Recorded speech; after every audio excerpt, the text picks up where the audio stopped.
कांग्रेस या कोई दल क्या कह रहा है, इंडिया गठबंधन,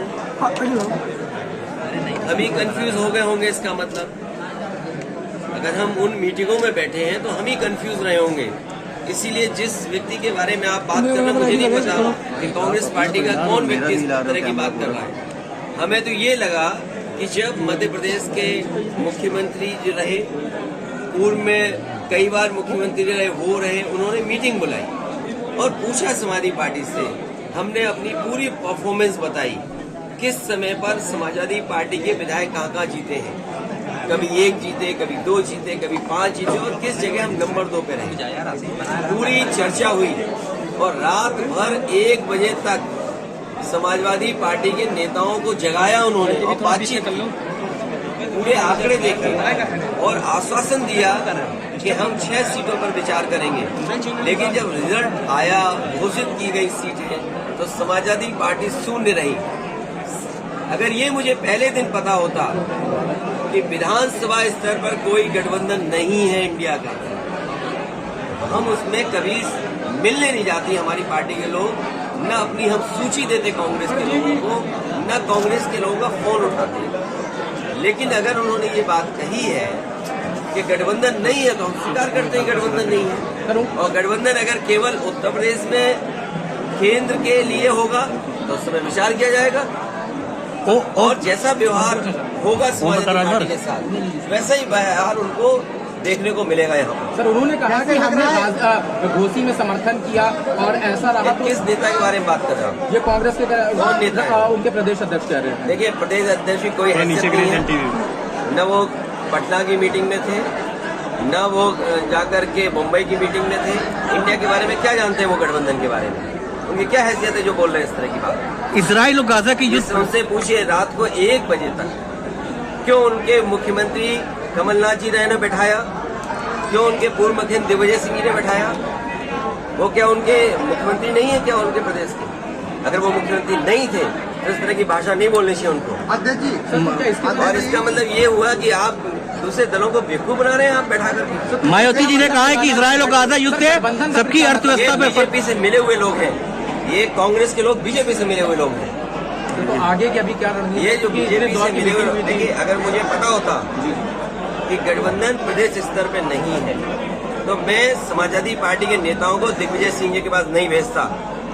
अगर मुझे ये पता होता कि समाजवादी पार्टी को प्रदेश स्तर पे गठबंधन नहीं कर रहे हैं, मैं कमलनाथ जी के पास अपनी पार्टी के लोगों को नहीं भेजता। और मुझे ये भरोसा होता कि कांग्रेस पार्टी के लोग धोखा देंगे तो मैं उनकी बात पर भरोसा नहीं करता। मुझे बताया गया कि 6 सीटों पर आपके लिए सोचा गया है, विचार किया गया है और उस पर तय करेंगे। सिटिंग एमएलए की जगह आप सीट दे दोगे आप और उम्मीद करोगे कि मैं आपके बारे में सच बोलूं और जो बात बोलनी है उनको। मैं आपके माध्यम से कांग्रेस पार्टी को कहना चाहता हूं, अपने चिरकुट नेताओं से हमारी पार्टी के बारे में न बुलवाएं। युद्ध को, ये युद्ध चल रहा है सर, आगे का देखा जाएगा। इजराइल और हमें अगर ये जानकारी मिल रही है कि गठबंधन केवल दिल्ली के स्तर पे, तो ठीक है, दिल्ली के स्तर पे जब बात होगी तो की जाएगी। एमपी सीटों पे अगर बात की जाएगी तब देखा जाएगा।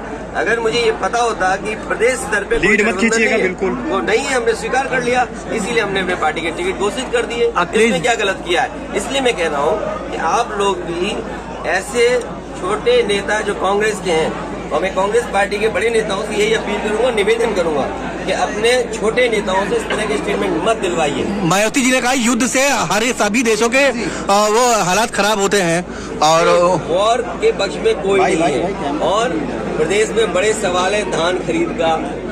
अरे सीतापुर आते हैं तो सीतापुर में हमें सांड पहले दिखाई देते हैं, ये डिवाइडर में इतना सांड दिखाई देता है।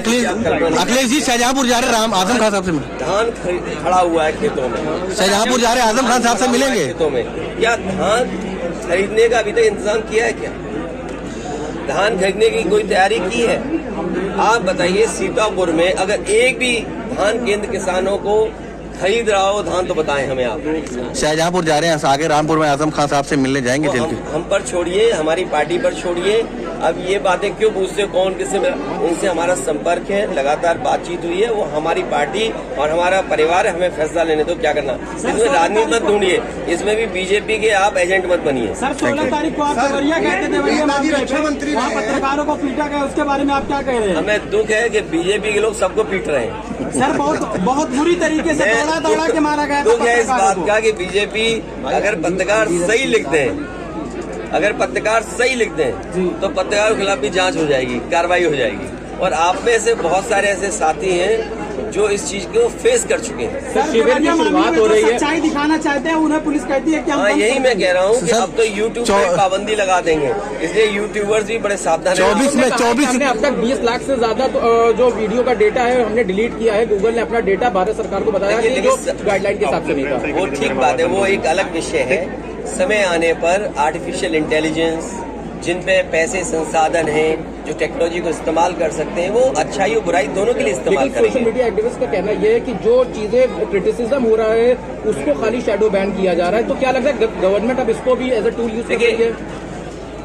इस पे सभी दलों को सोचना पड़ेगा और टेक्नोलॉजी कहाँ तक, किस सीमा तक हम लोगों को कंट्रोल कर रही है, ये कोई टेक्निकल व्यक्ति हमें जानकारी दे सकता है। अगर टेक्नोलॉजी इसलिए यूज हो रही है कि मेरी बात को नहीं पहुंचाया जा सकता दूसरे तक, या हमारे कोई खिलाफ लिख रहा है उस पर हम रोक सकेंगे, तो फिर टेक्नोलॉजी इसका मतलब भेदभाव कर रही है। जिस तरीके से हम पैसा दे करके ऐड देते हैं, तो कहीं ना कहीं इस तरह का होगा कि मुनाफा किसी को दे करके हम पाबंदियां लगवा रहे हों, तो वो फ्री एंड फेयर प्लेटफॉर्म थोड़ी रहा।